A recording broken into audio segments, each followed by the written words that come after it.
Hey awesome people, it is Finya, that is of course FYNN, and I hope you're all having a fantastic day. I've got another Premier League video for you today where I go through the first top 10 or the first 10 in the Premier League, and I say who I think their transfer target should be for this January transfer window. Now, of course, you can tell me if you agree with it or not. This is an alphabetical order, so if your team falls between Arsenal all the way to Liverpool, then it is here. If your team is not in one of these, then make sure that you do subscribe to this channel and hit the bell notification to be updated on when this team, or be notified when this team does come out with the part 2 with your team. And if this video does have your team in it, then subscribe anyway if you do enjoy this content, and just help me grow this channel, and I hope you end up enjoying it. Let's start off with Arsenal.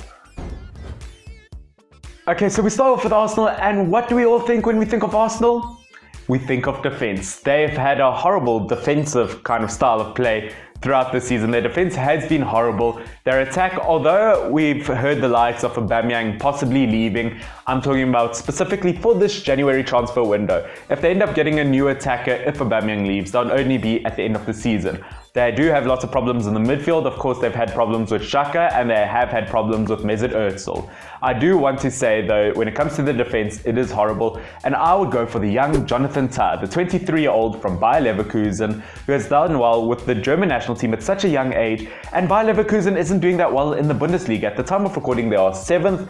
Therefore, I think Jonathan Tah would be an amazing addition to the Arsenal defense, because we've thought of him as an exciting prospect for quite a long time now, I would say. And he's only 23, which is very surprising, and he could possibly want to move to Arsenal because he can work under the likes of Mertesacker and the coaching staff to, well, at least an ex-German defender, very good one, teaching the young Jonathan Tah. Let's move on to the next team. We get on to Aston Villa, but before I go into that, I do want to say for the bottom 10 in the Premier League, from Manchester City to Wolves, I did struggle to find a player to buy for Southampton. So if you have any suggestions, put that in the comment section down below, and I promise you I will feature your comments if it is good enough in that video, and I will say who you suggested, and yeah, that's who I'll put in the video. Let's get into Aston Villa. We get into Aston Villa. They look very strong all around. They aren't scoring the goals that they should be, but they still have very good attack. They do have very good defense, but they are letting way more goals than they should let in. I think Heaton's a solid option in the goal, and the midfield can be very deadly at Aston Villa. If I had to buy anyone, it would be another centre-back to go with Mings. It would be Denier. He is the Belgian centre-back for Lyon. He did come through the Manchester City Academy, but didn't get any Premier League game time. I think he deserves a chance. I think he's a very stable, solid option actually, and I'm sure he would love to come back to the Premier League, because let's be honest, no one but PSG is going to win the French League. And I'm not saying Aston Villa is going to win the Premier League, don't get me wrong, but I'm sure he would love to play in the Premier League, and I think he could be the missing puzzle piece for Aston Villa, possibly to maybe get closer to a mid-table position. We get into our third team, which is going to be AFC Bournemouth. Bournemouth have conceded way too many goals this season. They're not scoring enough, but I still think they've got a very solid attack. I wouldn't change anything about their attack. Their midfield's looking very good. I might change one or two things about that.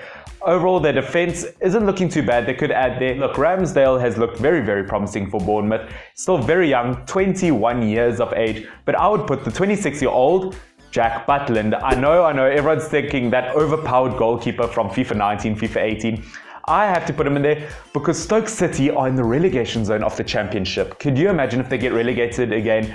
I think Jack Butland's way too good to be another tier lower than that. I think he is a world-class goalkeeper, still gets game time for the England national team. Such a solid option, and I think he could compete with Pickford in the English national team if he was a Premier League player once again. Very solid option. He's 26 years old, which is weird because I thought for some reason he would be 24. He is moving on a bit, but as a goalkeeper, it doesn't matter too much.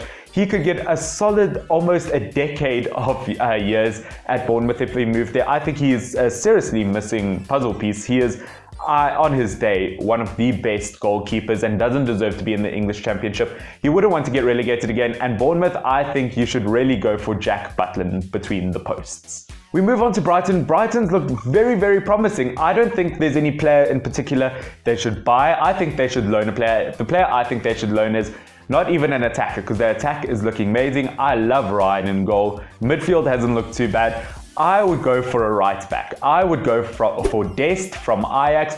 He isn't a starting right back for Ajax. I think he deserves some game time because when he does play, he doesn't look too bad if you watch highlights about him. The young American right back could do very, very well in that Brighton team. He is very fast, he is very young, very talented, and of course, you know, who doesn't love a youngster from Ajax? We'll go on to Burnley, and I did ask lots of people on Reddit who they thought I should buy because, of course, I don't know what you guys believe you want, and I love this as a community channel, wondering what you guys want, so that's why I did ask the Southampton question. I did ask on Reddit who you guys thought I should buy for Burnley. Lots of people came up with Jayden Bogle. He is the young 19-year-old right back for Derby. He has played under the likes of Frank Lampard, and of course if Frank Lampard chooses you must be pretty good. But 19 years old, and he has pretty much solidified a first team spot in that Derby team, which is very, very amazing. He is very good at bringing the ball forward, and I think that's exactly what Burnley need. They need more chances created, and if that can come from a right wing back position, then fantastic. I think that's great for them. They obviously concede too many goals, Burnley. He could also help with that defensively. I think Jayden Bogle is a young, exciting prospect who could do well in that Burnley team. We move on to Chelsea, and Chelsea, very much like Arsenal, their London competitors, I think they need another centre-back. Chelsea are looking so strong, but because they did concede versus Bournemouth, they did lose to Everton the week before. Those are teams they shouldn't be losing against. I have to say, I would go for Aka. He's the Chelsea centre-back, of course, so I'm pretty sure he would love to go back to his team. Chelsea are much higher up on the table than Bournemouth. He would love to go back to his old club and prove himself. I'm sure about it, because let's be honest, Bournemouth aren't going to win anything anytime soon, but Chelsea could possibly. They do compete in other kind of cups and other kind of challenges. Obviously not this season, I don't know if they'll win anything, but Chelsea could look very strong with another centre-back. And it's so weird to think about Netherlands defence in general now. They've got 3 world-class centre-backs that come to mind. De Ligt, they've got Van Dijk, and they've got Aka. That is incredible. I see lots of people comparing Aka to Ruud Gullit. Of course, he played more of a centre defensive midfielder, but Aka could do really well moving forward, a lot like a younger David Luiz in that sense. I think Aka could be perfect for Chelsea as another defender, very strong, solid option. Crystal Palace look very, very strong. I probably should have gone for a goalkeeper, maybe like a Jack Butland, but I've actually gone for Michy Batshuayi because I think Michy Batshuayi would love to go there. He did go on loan to Crystal Palace last season. I think he should be a starting striker somewhere because he's done so well on his loans. At Valencia, he did well at Borussia Dortmund. He deserves to be a starting striker somewhere at least, and he's not getting that at Chelsea because, let's be honest, Morata might come back from his loan at Atletico Madrid if they don't buy him, and Abraham is getting starting time at Chelsea and he's just looking unstoppable. Therefore, Michy Batshuayi is not going to get game time, yet I believe he should definitely get game time. He will forever be remembered for kicking the ball off the post into space in the 2018 Russia World Cup for Belgium. I think he deserves a chance to start somewhere, and where else better than Crystal Palace? Crystal Palace haven't done bad at all this season by any means. I would suggest Zaha moving to an attacking midfielder or a wing position because Ayew hasn't become a lethal striker, although he has scored a few goals. I think Michy Batshuayi could be a lethal striker for Crystal Palace. Third last team is going to be Everton. Everton, of course, the team that beat Manchester United, but shouldn't have my team, of course, is Manchester United. I would go for Decore. That's a very odd one, I know, but their attack, I think, is sorted out definitely at Everton. I find what Duncan Ferguson did to Moise Kean the other day was very harming to him. Apparently, he just wanted to waste time. I think that's very damaging to a 19-year-old to put him on for 18 minutes and take him off to that 19-year-old. That was very, very damaging. I think their goalkeeper Pickford, one of the best in the world. Although I go on about Everton's defense, I don't think it's the worst in the world. I think that they do have something special there that they just have to work out tactically, and maybe Ferguson can sort out that Everton defense. With Gomez out, I think they need another midfield option for the meantime. I'll go for Decore because Watford are now in the relegation zone. I can't see them getting out of it.